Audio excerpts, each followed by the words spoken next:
Good morning बच्चों, स्वागत है आप सभी का आज के इस वीडियो में, जिसमें हम सॉल्व करने वाले हैं वर्कशीट नंबर 38। ये विषय गणित की है और ये 30 सितंबर 2020 की वर्कशीट है, क्लास 10th हिंदी मीडियम की। पिछली क्लास में हमने ट्रिग्नोमेट्री रिवाइज करी थी और आज हम ट्रिग्नोमेट्री से ही जुड़ा एक चैप्टर स्टार्ट करने वाले हैं, जिसका नाम है ऊंचाई एवं दूरी, जिसे इंग्लिश में हाइट्स एंड डिस्टेंस कहते हैं। ये पूरा चैप्टर ट्रिग्नोमेट्री पे बेस्ड होता है। तो ट्रिग्नोमेट्री पे बेस्ड होने के कारण, ट्रिग्नोमेट्री के कारण इसे बिल्कुल ट्रिग्नोमेट्री की बात कर रहे हैं, ताकि आपको कोई कन्फ्यूजन ना हो। चलिए शुरू करते हैं। तो सबसे पहले है याद कीजिए और बताइए। एक तो ये याद बहुत कराते हैं और लिखवाते बहुत हैं। चलो कोई नहीं, फिर भी हम याद करके लिख लेते हैं। तो सबसे पहला उन्होंने बोला कि संलग्न चित्र में कोण बी की सम्मुख भुजा कौन सी है। तो कोण बी, बेटा ये कोण बी के बिल्कुल सामने कौन सी भुजा है? AC। और इसे हम, ये AC जो है, ये इस त्रिभुज का H यानी कि इस त्रिभुज का हाइपोटेन्यूज भी है। तो AC और ब्रैकेट में आप H लिख दीजिए। आप हिंदी में लिखना चाहें तो आप कर्ण भी लिख सकते हैं। एंगल C के संलग्न भुजा कौन सी है, मतलब एंगल C के साथ की भुजा कौन सी है? तो एंगल C जो है ये है, इसके साथ की भुजा जो है वो AB भी है। एंगल C के साथ AC भी आएगा, ये वाली भुजा भी आएगी और BC भी आएगा। तो AC एवं BC, और AC को हम H कहते हैं और BC को हम कहते हैं बेस। हिंदी में इसे कहते हैं कर्ण और इसे कहते हैं आधार। तो आप लिख सकते हैं, हिंदी में भी लिख सकते हैं, वो आपकी अपनी इच्छा पे निर्धारित है। एंगल C की सम्मुख भुजा क्या है? तो एंगल C के सम्मुख जो भुजा है वो ये है, जैसे कि हम P कहते हैं, AB यानी कि P, और इसे लंब भी कहा जाता है। आगे बढ़ते हैं अब।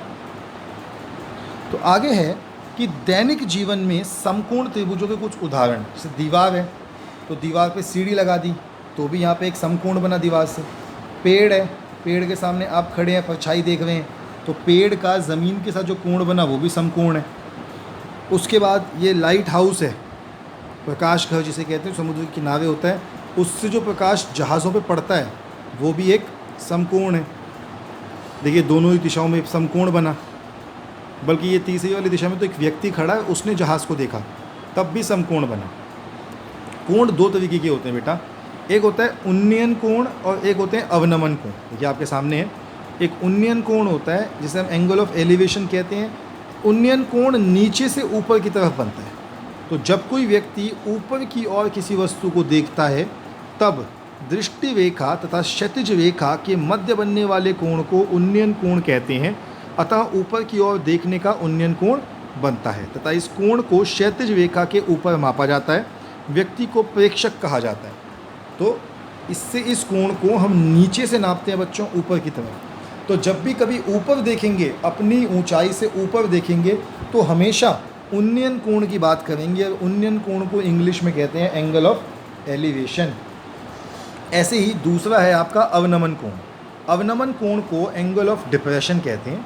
एंगल ऑफ डिप्रेशन, तो जब कोई व्यक्ति किसी वस्तु को नीचे की ओर देखता है, तब दृष्टि रेखा तथा क्षैतिज रेखा के मध्य बनने वाले कोण को अवनमन कोण कहते हैं। अब देखो A से नीचे की तरफ जब देखा गया, तो ये जो कोण बना, इसे कहा हमने कि ये क्या है? अवनमन कोण। ठीक है, अवनमन कोण और उन्नयन कोण दोनों आपको बनेंगे, और दोनों जो है आपके सामने आपके अलग अलग ट्राइंगल्स में, अलग अलग त्रिभुजों में आएंगे। अतः नीचे की ओर देखने पर अवनमन कोण बनता है तथा इस कोण की क्षैतिज रेखा के नीचे इसको मापा जाता है। आगे देखते हैं। तो आगे है कि ऊंचाई और दूरी पर आधारित प्रश्नों को हल करने के लिए सबसे पहले प्रश्नानुसार चित्र बनाओ, जैसे यहाँ पे बने हैं। चित्र का कोण, बिंदु और माप अंकित करें। अज्ञात माप को जानने के लिए अपेक्षित अनुपात अथवा sine theta, cos theta, tan theta का प्रयोग कर सकते हैं। पहला प्रश्न आपके सामने है कि उन्नयन और अवनमन कोण में दो अंतर लिखिए। तो बेटा दो क्यों? आपके सामने इतने सारे अंतर लिखें, आप ये पूरा अंतर लिखेंगे, जो आपका पहला उत्तर बनेगा। उन्नयन कोण और अवनमन कोण का अंतर,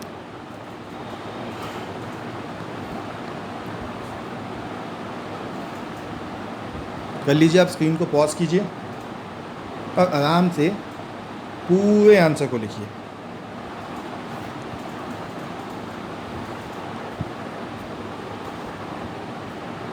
फिर प्रश्न है कि ऊपर दिए गए उदाहरण 3 में चित्र में जहाज एवं मीनार के बीच बनने वाले कोण का नाम लिखिए। तो उदाहरण 3 कौन सा था बेटे? उदाहरण 3 था ये वाला। तो बेटा ऊपर से नीचे की ओर बनेगा, ऊपर से नीचे की ओर जो कोण बनेगा वो कौन सा होगा? अवनमन कोण। तो याद रखिए, ये जो दूसरा प्रश्न है, दूसरे प्रश्न में बनने वाला कोण कौन सा है? अवनमन कोण।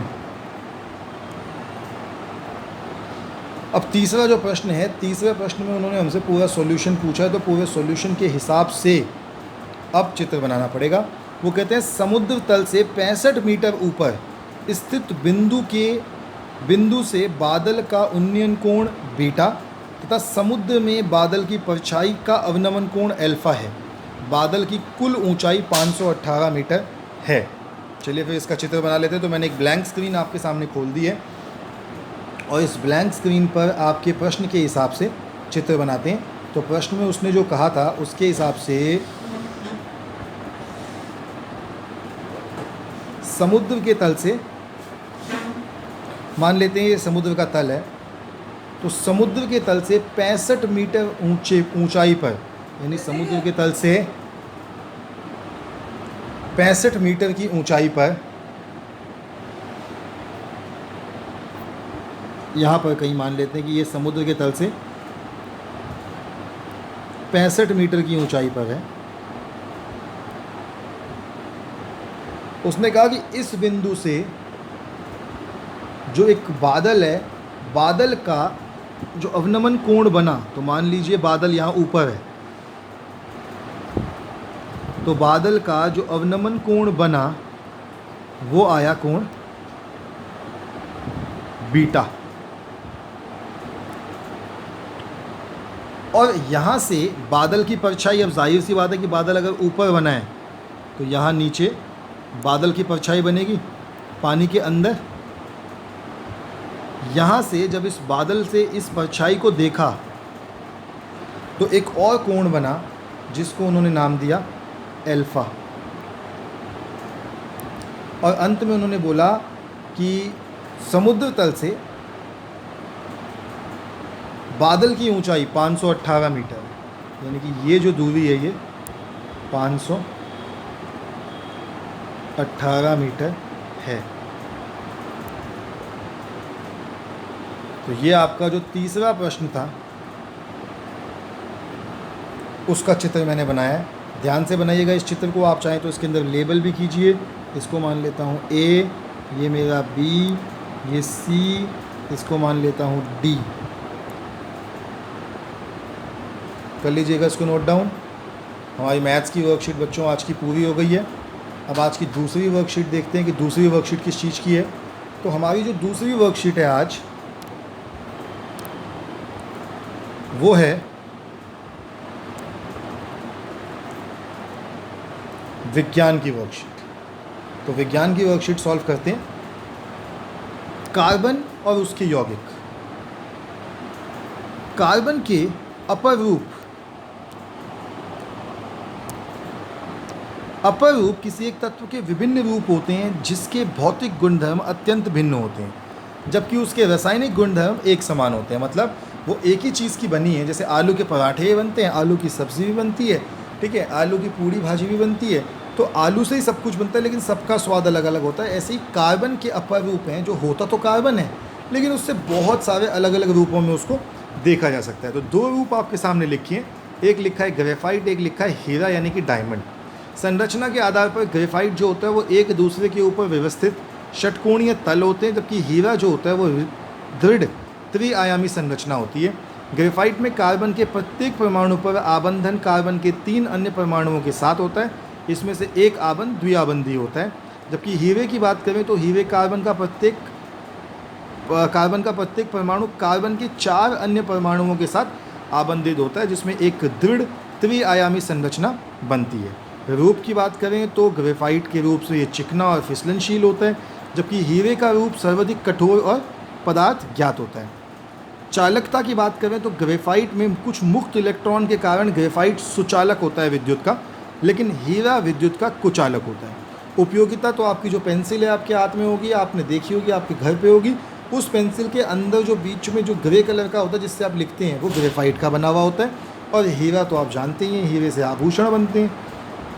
हीरे काटने के उपकरणों में भी इस्तेमाल होता है। आपने देखा होगा जो कांच काटने के लिए जिस कलम का इस्तेमाल किया जाता है उसकी चोंच में भी सबसे आगे हीरा लगा हुआ होता है। ये नीचे आपको स्ट्रक्चर दिख रहा है, ये हीरे की संरचना, ये ग्रेफाइट की। और ये एक तीसरा पदार्थ है जिसकी खोज अभी रिसेंटली हाल फिलहाल में ही हुई है, इसे कहते हैं बकमिन्स्टर्स फुलरीन। अब ये क्या होता है, शुद्ध कार्बन को अत्यधिक उच्च ताप पर उपचयित करके हीरे का संश्लेषण किया जा सकता है। यह शिष्ट हीरे आकार में छोटे होते हैं, लेकिन अन्यथा यह प्राकृतिक हीरे से अभेदनीय होते हैं। मतलब जो हम हीरे बनाएंगे वो थोड़ा नकली किस्म के होते हैं और उन्हें जरकन कहा जाता है। फुलरीन कार्बन अपरूप का अन्य वर्ग है। सबसे पहले C60 की पहचान की गई, जिसमें कार्बन के परमाणु फुटबॉल के रूप में व्यवस्थित होते हैं। चूँकि यह अमेरिका आर्किटेक्ट बुकमिन्स्टर्स फुलर द्वारा डिज़ाइन किए गए जियोडेंसिक गुंबद के समान लगते हैं, इसलिए इन्हें अणु को फुलरीन नाम दिया गया।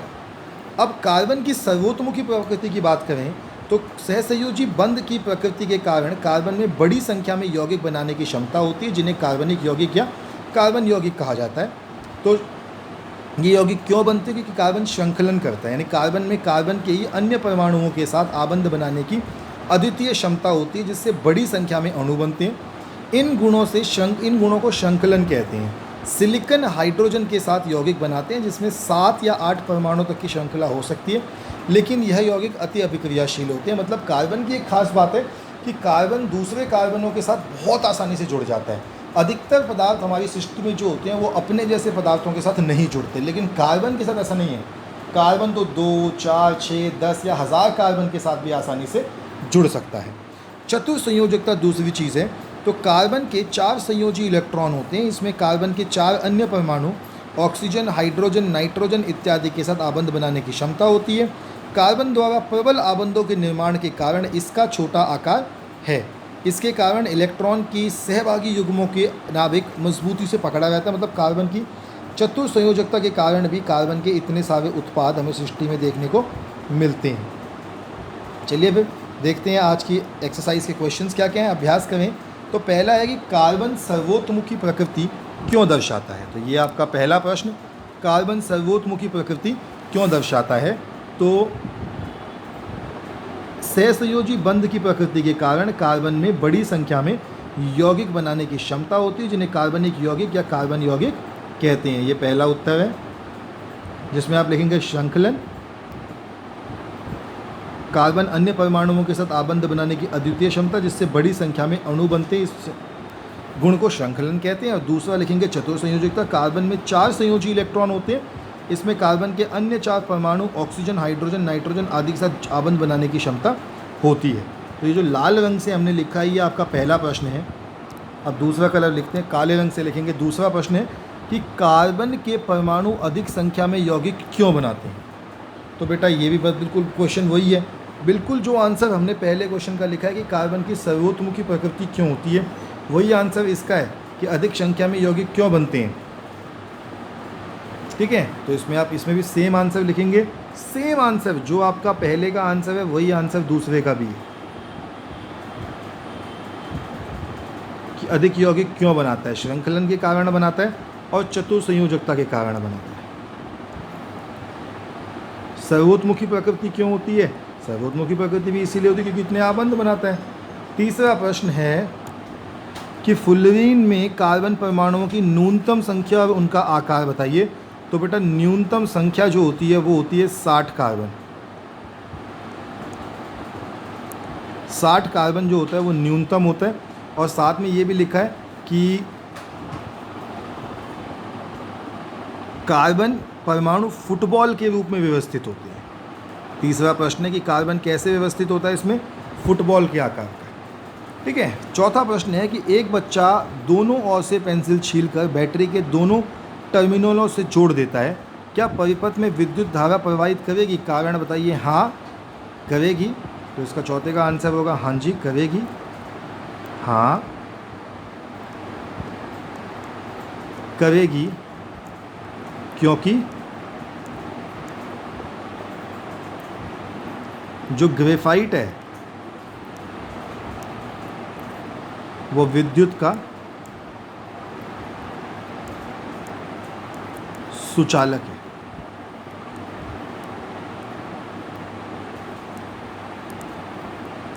विद्युत का सुचालक है। तो बच्चों हमने सॉल्व कर लिया आज की मैथ्स और साइंस की वर्कशीट। आपसे कल फिर मिलेंगे कल की वर्कशीट्स के साथ। तब तक के लिए stay healthy and stay safe.